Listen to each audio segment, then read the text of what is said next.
오늘 우리에게 주시는 하나님 말씀은 창세기 30장 25절부터 31절까지 말씀입니다. 구약성경 44면 창세기 30장 25절부터 31절까지 말씀입니다. 이 계시의 말씀을 제가 받들어 읽어드릴 때 살아계신 하나님의 음성 들으실 수 있기를 바랍니다.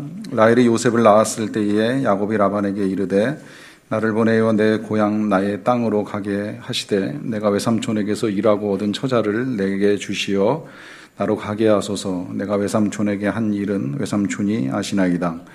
라반이 그에게 이르되 여호와께서 너로 말미암아 내게 복 주신 줄을 내가 깨달았노니 네가 나를 사랑스럽게 여기거든 그대로 있으라. 또 이르되 내 품삯을 정하라. 내가 그것을 주리라. 야곱이 그에게 이르되 내가 어떻게 외삼촌을 섬겼는지 어떻게 외삼촌의 가축을 쳤는지 외삼촌이 아시나이다. 내가 오기 전에는 외삼촌의 소유가 적더니 번성하여 때를 이루었으니 내 발이 이르는 곳마다 여호와께서 외삼촌에게 복을 주셨나이다. 그러나 나는 언제나 내 집을 세우리이까. 라반이 이르되 내가 무엇으로 내게 주랴. 야곱이 이르되 외삼촌께서 내게 아무것도 주시지 않아도 나를 위하여 이 일을 행하시면 내가 다시 외삼촌의 양떼를 먹이고 지키리이다. 아멘. 여름방학이 되기 전에 딸이 학교 선배로부터 아르바이트 자리를 제안을 받았습니다. 하루에 4시간씩 월요일부터 금요일까지 2주간 일하면 50만 원을 준다는 이제 이 회사 일을 제안을 받은 거예요. 계산을 보면 괜찮죠. 이걸 요새 아이들은 꿀이라고 표현하더라고요.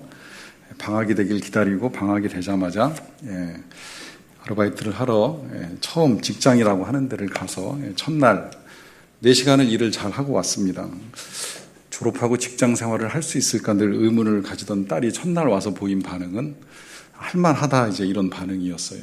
그런데 그 다음 날부터 조금 이제 상황이 달라졌습니다. 4시간인 줄 알았는데 점심을 사주길래 웬일인가 싶더니 오후에도 일을 하라는 거예요. 그 다음 날은 한 5시까지 일을 하고 집에 돌아왔습니다.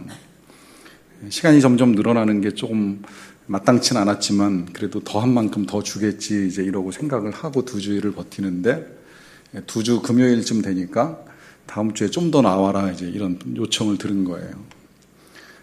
다른 계획을 가지고 있었기 때문에 좀 힘들다 이렇게 이제 거부를 하는데 그러면 이제 페이를 좀 늦추겠다. 당장 써야 될 돈이 있는데 이제 그것도 불편한 일이 됐죠.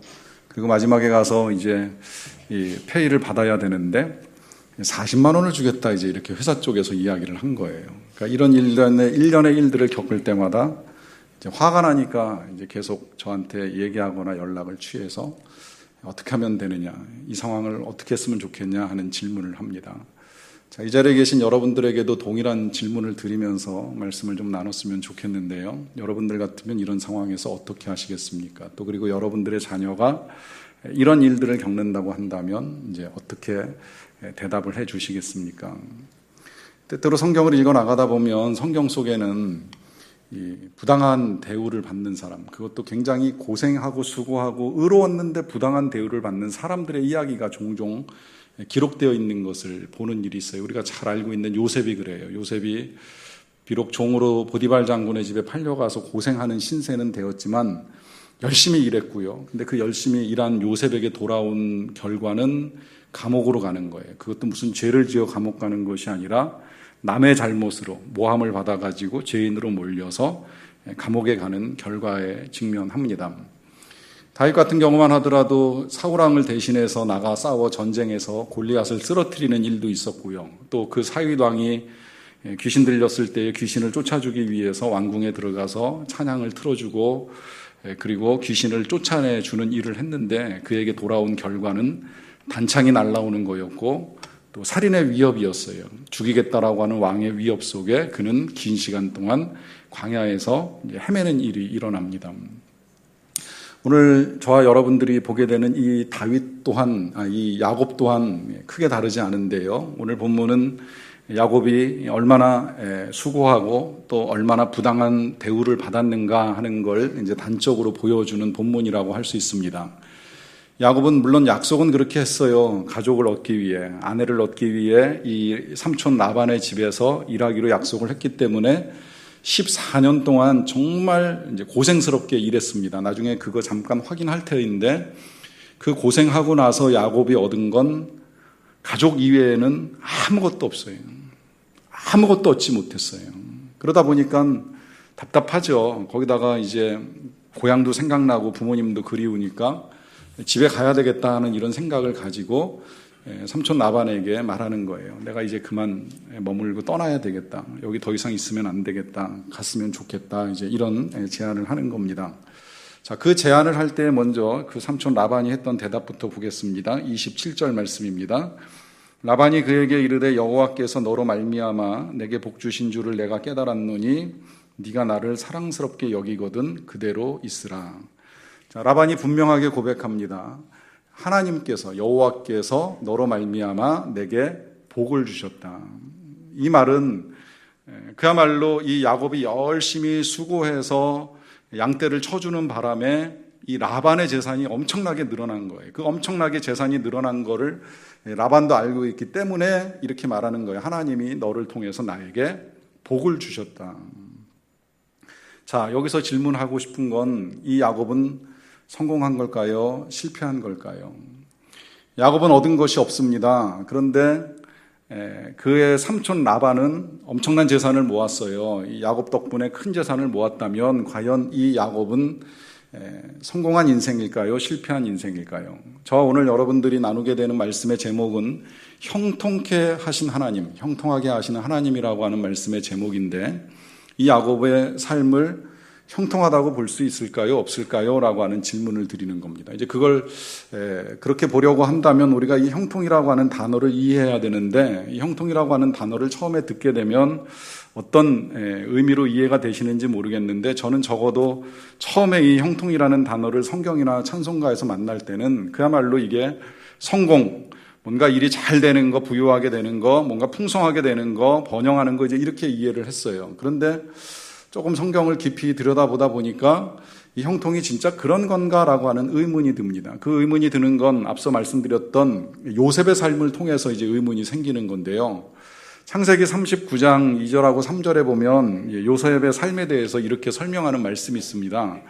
여호와께서 요셉과 함께 하심으로 그가 형통한 자가 되어 그의 주인 애굽 사람의 집에 있으니 그의 주인이 여호와께서 그와 함께 하심을 보며 또 여호와께서 그의 범사에 형통하게 하심을 보았더라. 자, 여기 분명히 요셉이 형통하다는 표현이 3번이나 나오는데 그런데 그는 그의 주인 애굽 사람의 집에 있고 또 주변의 사람들이 그가 형통한 걸 보는데 그 삶에 어떤 변화가 일어났는지에 대해서는 설명이 전혀 되어 있지 않아요. 한 구절을 더 볼게요. 이 39장 맨 끝에 가면 23절에 또 이런 말씀이 있어요. 간수장은 그의 손에 맡긴 것을 무엇이든지 살펴보지 아니하였으니 이는 여호와께서 요셉과 함께 하심이라. 여호와께서 그를 범사에 형통하게 하셨더라. 자, 여기도 분명히 형통이라고 하는 단어가 나옵니다. 감옥에 있는 요셉의 상황을 가지고 말씀하시는 건데 그가 형통하게 하신 걸 많은 사람들이 보았다 하는 말씀을 기록하고 있습니다. 자, 여기서 말하는 이 요셉의 형통은 과연 무엇일까요? 재산을 많이 모았을까요? 돈을 벌었을까요? 도대체 무엇을 가지고 요셉이 형통하다 말을 할 수 있을까요? 또 그냥 우리가 우리의 상식으로 생각하건대 종으로 일하는 사람에게 있어서의 형통은 뭘까요? 그건 쉽게 생각하면 자유를 얻는 거예요. 종의 생활을 끝내고 자유의 목표로 나가는 것보다 형통한 건 없을 거라고 생각이 돼요. 또 그 다음에 감옥에 있는 죄수의 몸에 있어서 형통은 뭘까요? 그건 당연히 석방되는 거예요. 무죄 방면되는 거예요. 뭐 무죄까지는 아니더라도 이제 당장 감옥을 떠날 수 있는 기회가 열릴 때 와, 형통하다 이렇게 표현할 수 있죠. 그런데 지금 이 요셉을 설명하는 형통이라고 하는 단어가 쓰여 있는 요셉의 상황에는 그런 일이 일어나질 않습니다. 뭐 지금 종의 삶에서 벗어나서 자유를 얻는다거나 아니면 감옥에서 벗어나가지고 석방된다거나 하는 건 하나도 없어요. 아니 오히려 종으로 지낼 때는 종으로 지내다가 그 형통한 요셉이 감옥 가는 상황까지 만나게 되는데 이런 상황을 일컬어서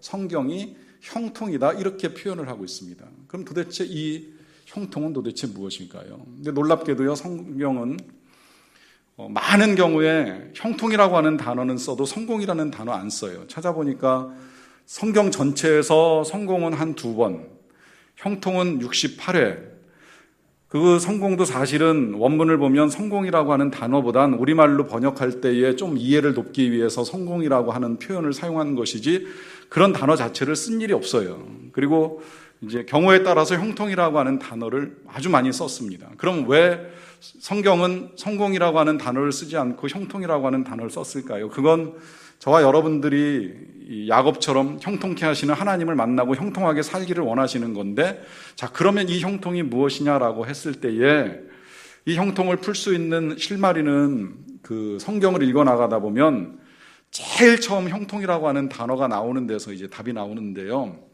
이 표현을 제일 먼저 성경에서 썼던 사람은 아브라함의 종이었던 엘리에셀입니다. 이 엘리에셀이 아브라함의 심부름으로 아브라함의 며느리를 얻기 위해서 하란 땅에 가는 일이 있게 될 때에 처음 가보는 데거든요. 그리고 큰 사명을 맡았어요.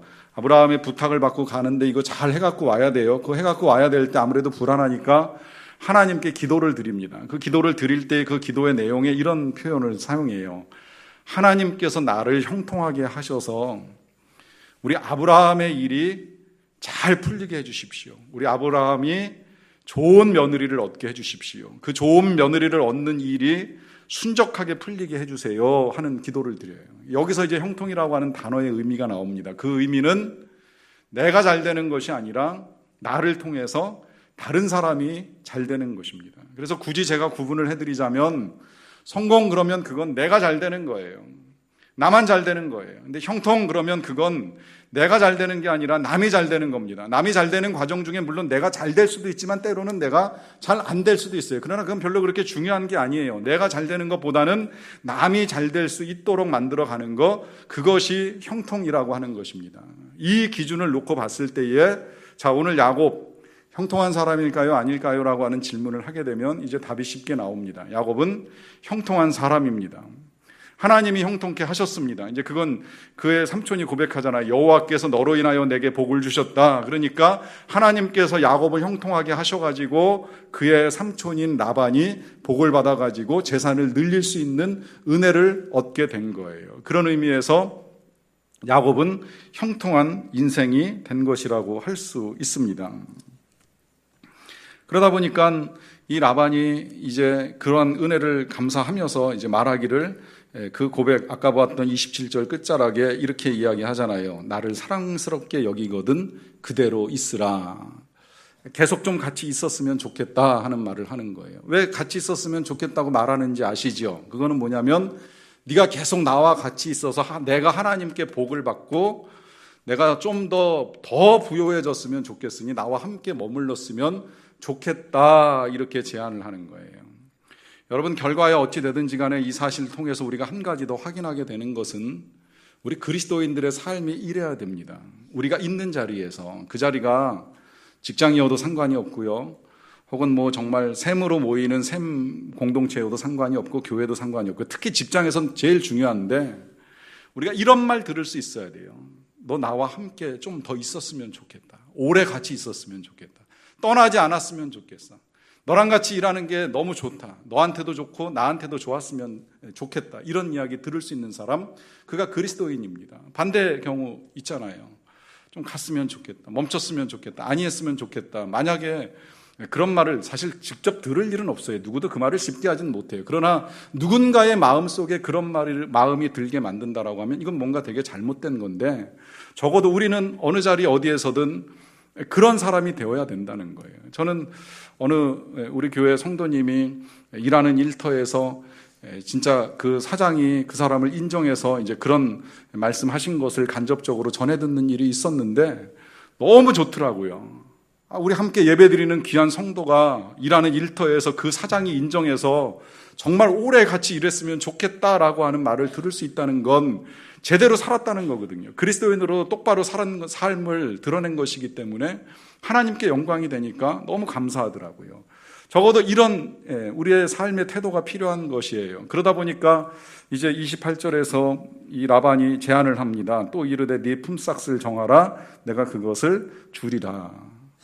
이제 와서 돈을 주겠다고 약속을 하는 거예요. 지금까지는 진짜 한 푼 안 주고 그냥 밥만 먹여주고 데리고 있더니 이제 막상 떠난다고 하니까 이제 아쉬워서 더 줄 테니, 돈을 줄 테니 나랑 같이 있는 것이 어떻겠느냐라고 하는 제안을 합니다. 자, 이제 그때 야곱이 하는 대답을 좀 볼 필요가 있는데요. 30절 말씀입니다.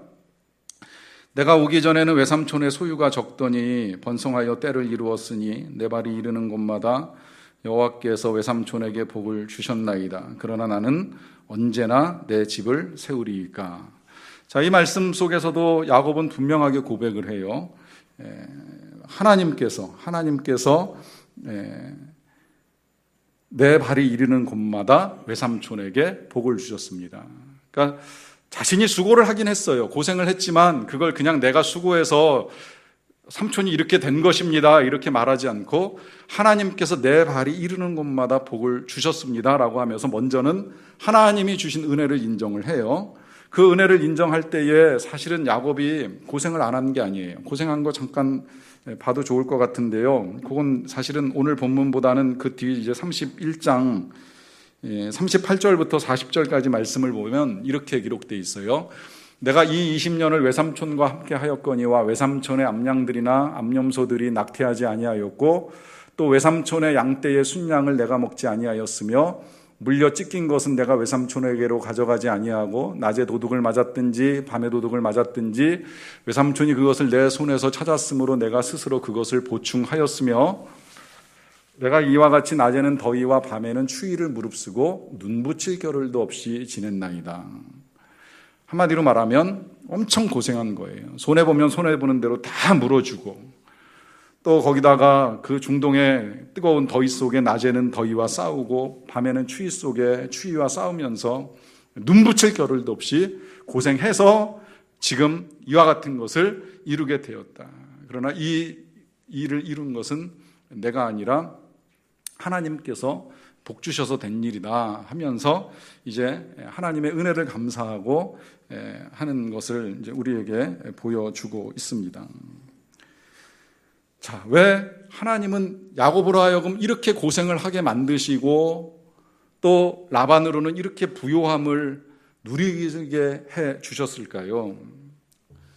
왜 하나님은 이 야곱에게는 그토록 고생을 하게 만드시면서 그에게는 주시는 것이 아무것도 없어 보이고 라반에게는 풍성한 재산을 허락하여 주셨을까요? 여기서 이제 우리 하나님이 우리에게 원하시는 걸 좀 우리가 잘 이해해야 될 필요가 있는데요.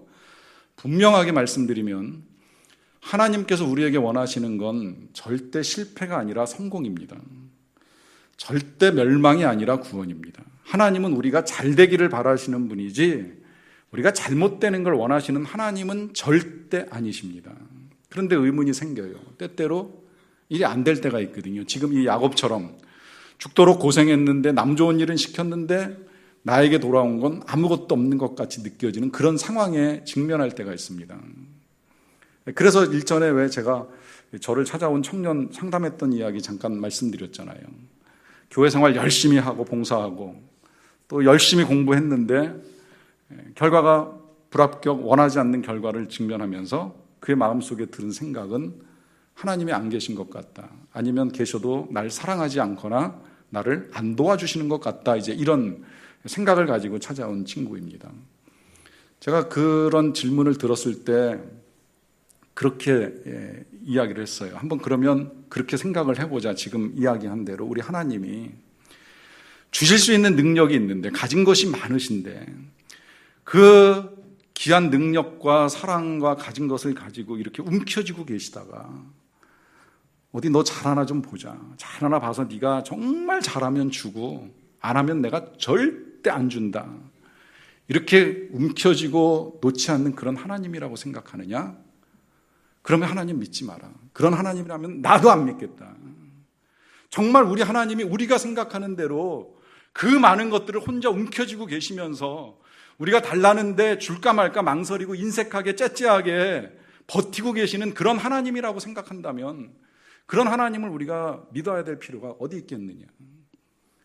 우리가 믿는 하나님은 그런 하나님이 절대 아니지 않느냐. 여러분들은 하나님을 어떻게 생각하세요? 정말 그렇게 좋은 것들을 다 가지고 어디 잘하나 못하나 이렇게 지켜보시다가 좀 잘하면 줄까 말까 망설이다가 어쩌다가 하나 주고 나머지는 안 주시는 그런 하나님으로 이해하십니까?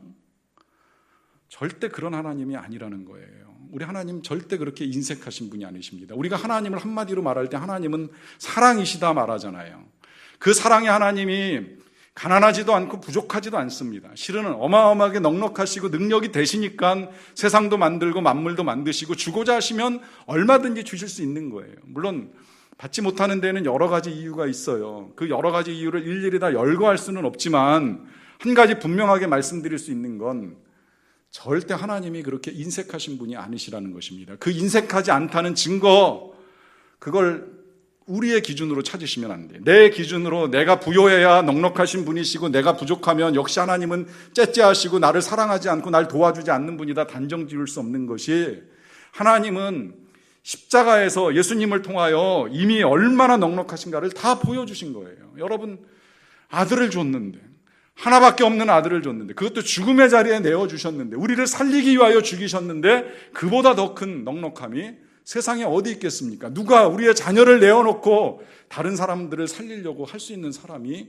어디 있겠어요? 이 귀한 사랑으로 이미 그 넉넉하심을 다 드러내 주셨는데 지금 당장 내 손에 주어지지 않는 이 한 가지 때문에 그분이 사랑이 아니시다, 그분이 날 도와주지 않으시는 것 같다, 우리가 감히 그렇게 말할 수 없다는 거예요.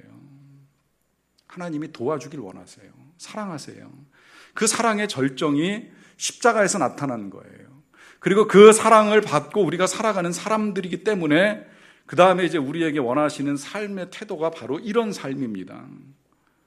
우리도 누군가를 위하여, 예수님까지는 안 되겠지만, 우리가 예수님처럼 정말 목숨 내어놓고 남을 도와주는 일은 할 수는 없겠지만, 그러나 그래도 그냥 예수님처럼 좀 따라가는 과정 중에 우리 것도 좀 내놓고 우리 것도 좀 손해보고 우리 것도 좀 희생시켜서 헌신해서 다른 누군가에게 유익이 될 수 있는 삶을 살아가기를 원하시는 거예요. 이게 하나님께서 지금 이 야곱에게 원하셨던 삶입니다. 생각해 보면요, 겉으로 드러난 것만 보면 야곱이 엄청 손해본 것 같죠. 실은 절대 그렇지 않아요. 왜 그렇지 않느냐고 말씀드리냐면, 이 일이 있기 전까지 야곱의 삶을 다시 봅니다. 그는 어머니로부터 받기만 했어요. 다 해줬어요. 마지막에 아버지 음식 만들어 들어가는 것도 자기는 안 하고 어머니가 만들어준 거 가지고 자기가 한 것처럼 가지고 들어가서 축복받습니다. 자, 그 축복받을 때에 눈먼 아버지 속여가지고 복 가로채고, 또 형 오기 전에 장자권 뺏어가지고 그 장자의 축복 다 받아냈어요. 이런 사람 한마디로 뭐라 그러는지 아시죠? 이기주의자, 개인주의자, 저밖에 모르는 사람, 자기 것을 위해서만 살아가는 사람. 얼마나 비열한 인간입니까? 불의한 인간이에요. 근데 이 불의한 야곱이 이 삼촌의 집에 와가지고 14년의 세월을 보내는 동안 어떻게 됐어요? 뭐 본이든 본이가 아니든 간에 14년 세월 보내는 동안에 자기 거 하나도 못 취했어요. 다 삼촌 좋은 일 했어요. 간신히 먹고 살면서 식구 늘린 거밖에 없고 자기가 수고한 건 다 삼촌 거 돼버리고 말았어요. 얼마나 멋있습니까? 난 좀 얻은 게 없지만 남을 위하여 14년 수고해서 도와줄 수 있는 인간. 이 일이 불의하게 느껴질 수 있는 분들 계시리라고 생각을 합니다. 억울하고 답답하지 않냐? 불의하지 않느냐? 야곱은 고생했는데 삼촌만 재산을 모으지 않았느냐? 여러분, 우리가 살아가는 세상이 그렇게 돌아가고 있다는 거 알고 계십니까? 의로운 사람들의 수고 가운데 불의한 사람들이 먹고 사는 세상이라는 거 알고 계십니까? 이걸 바꿔서 말씀드리면, 하나님은 의로운 사람들의 수고와 의로운 사람들의 헌신을 통해서 불의한 사람들이 함께 더불어 살아갈 수 있는 길을 열어가고 계신다는 거예요.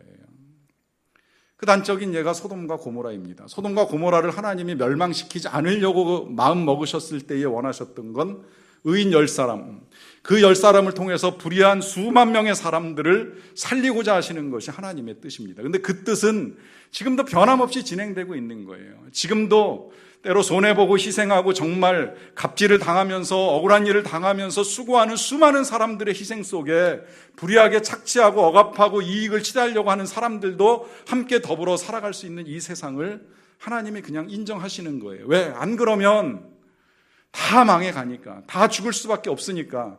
이 일이 가장 또다시 극단적으로 드러난 자리가 십자가의 자리예요. 우리는 우리의 불의함 때문에 절대 구원도 받을 수 없고 영원한 생명도 취할 수 없지만 의로우신 예수님이 그 의로운 희생을 당하심으로 말미암아 불의한 우리들 모두가 다 구원을 받을 수 있게 만드신 거예요. 이 일이 생각해 보면 진짜 하나님이 얼마나 우리를 사랑하시는가를 더 분명하게 드러내는데요. 오늘 야곱이 하는 많은 일들은 실은 야곱 혼자 다 해낼 수 있는 일들이에요. 그거 할 수 있으니까 양도 치고 양도 먹이고 하면서 재산을 늘려준 거잖아요. 우리도 우리가 하는 많은 일들이 우리가 할 수 있는 일들이 많아요. 이제 요새는 더더욱 그렇다 보니까 하나님을 무시하고 기도를 안 하는 일이 점점 늘어나요. 누군가 최근에 기도가 두렵다고 고백하는 칼럼을 읽었는데 그 이유를 너무 사람들이 기도를 무시하고 기도하면 뭐하냐 이제 이렇게 생각하는 사람들이 점점 많아진다는 거예요. 이 말은 거꾸로 이야기하면 다 내 힘으로 할 수 있다고 생각하는 거예요. 내 힘으로 할 수 있다고 생각을 하니까 기도를 안 하는 거죠. 굳이 기도하지 않아도 다 이룰 수 있는 일들을 뭐 굳이 기도까지 해야 되나, 바쁜데 기도해야 되나, 기도하기 귀찮다, 기도하기 힘들다 이러면서 기도를 치워버리는 일들이 수없이 일어나는데요. 다 우리의 힘으로 할 수 있는지 모르겠지만 진짜 할 수 없는 일이 한 가지 있습니다. 그건 구원을 받고 영생을 얻는 일입니다. 우리의 생명을 영원하게 연장시켜가는 일을 누가 할 수 있겠습니까? 70년 사는 것도 짧아가지고 이거 늘리기 위해서 과학과 의학을 발전시켜서 우리가 연장시킨 수명이 길어야 100살. 30년 늘어났지만 거기서 끝나는 거예요. 이거 누가 늘려갈 수 있겠어요? 우리의 힘으로 이걸 어떻게 연장시켜갈 수 있겠습니까? 이 땅에서 아무리 잘 살아봐야 고통과 질병과 눈물과 슬픔을 피해갈 수 없는데 이걸 우리가 어찌 벗어나서 정말 참 자유와 행복을 누릴 수 있겠습니까? 이 할 수 없는 일, 정말 우리의 힘으로 할 수 없는 이 일을 우리 예수님이 십자가에서 대신 죽어주심으로 고통과 슬픔은 죽음은 다 가져가시고 우리에게 생명과 천국을 허락해 주셨는데 감히 하나님이 우리를 안이 도와주신다? 우리 그렇게 말할 수 없는 거죠. 너무 많이 도와주셨어요. 너무 쉽게 도와주신 것 같아요. 아니 하나님은 고생스럽게 도와주셨지만 우린 너무 쉽게 그 사실을 받아들이려고 하다 보니까 그 은혜가 얼마나 귀한지 얼마나 소중한지를 모르고 살아가요. 그러다 보니까 이후에도 여전히 우리의 삶은 나밖에 모르고 기껏해야 내 자녀 잘 키우는 것 외에는 크게 관심이 없는 거예요. 하나님이 그렇게 살도록 우리를 살리신 것이 절대 아닙니다. 우리 그리스도인, 정말 하나님이 날 위하여 행하신 모든 일들을 아는 그리스도인이라면 이제 우리가 조금 손해보고 조금 희생해도 다른 누군가가 유익을 얻을 수 있는, 도움을 받을 수 있는 그런 일들을 하라 하심입니다. 이것이 제가 제 딸의 질문을 받을 때에 쉽게 답변하지 못한 이유입니다. 저도 마음은 똑같았어요. 들을 때마다 화가 나요. 무슨 그런 회사가 다 있나. 더군다나 이 아이가 처음 직장 생활을 시작하면서 이제 회사에 대한 그림을 그려나가는 아이인데 그런 식으로 직장 생활에 직면했을 때에 겪게 될 그 상처도 있을 수 있겠구나 생각을 합니다. 그러나 쉽게 대응을 하지 못한 이유 가운데 한 가지는 때로 그런 희생과 손해가 우리가 가야 될 길이기 때문에 그렇습니다. 그리스도인은 절대 권리에 충실한 사람이 아닙니다. 권리를 포기하는 사람입니다. 권리를 내려놓고 손해를 택하는 사람입니다. 우리의 왕, 우리의 주인이 되시는 우리의 예수님이 그 하나님의 아들이라고 하는 권리, 만왕의 왕이라고 하는 권리를 다 내려놓고 죄인의 신분으로 이 땅에 오셔서 죽임을 당하신 것과 같이 죽기까지야 못하겠지만 때로 우리도 살아가면서 손해보는 일 두려워하지 않고 희생하는 일을 무서워하지 않고 살아가는 것이 그리스도인의 삶이기 때문입니다. 저는 감사하게도 이 여름에 또다시 그렇게 살아가는 형통한 사람을 교회 안에서 보는 기쁨을 누렸어요. 우리 교회 이제 여름 성경학교 수련회 다 끝났는데 이거 하나하나 할 때마다 우리 선생님들이 또 우리 학부모들 특히 이제 오셔가지고 주방에서 뜨거운데 애들 먹이시겠다고 이렇게 땀 흘려서 수고하고 계시는 거 이렇게 보면 그분들이 진짜 형통한 사람이에요. 그 형통한 사람들 때문에 아이들 양육하고 말씀으로 세워나갈 수 있는 거예요. 이 여름에도 보면 이 뜨거운데 와서 교회 청소하고 가시는 분들로부터 또 오늘도 주방에서 일하시는 분들, 이 모든 분들이 그야말로 형통한 사람들이 되는 거예요. 특히 감사한 건 이제 내일 모레 떠나게 되는 우리 몽골 단기 선교팀.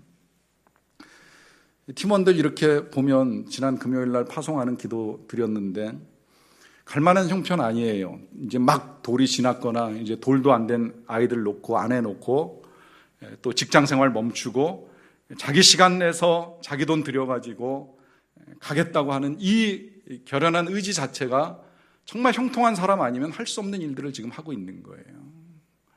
이 형통한 사람들 때문에 어딘가에는 주님의 사랑이 나누어지고 복음이 전달되고 누군가는 살아나고 예수님을 만나는 은혜의 역사를 이루어가는 것이지요.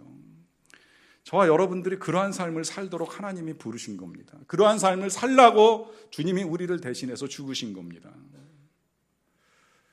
이런 삶을 살다 보면 여전히 이런 의문이 남아 있을지는 모르겠어요. 난 내 집 언제 세우나? 이게 야곱의 이제 의문이었어요. 난 내 집을 어떻게 세우나?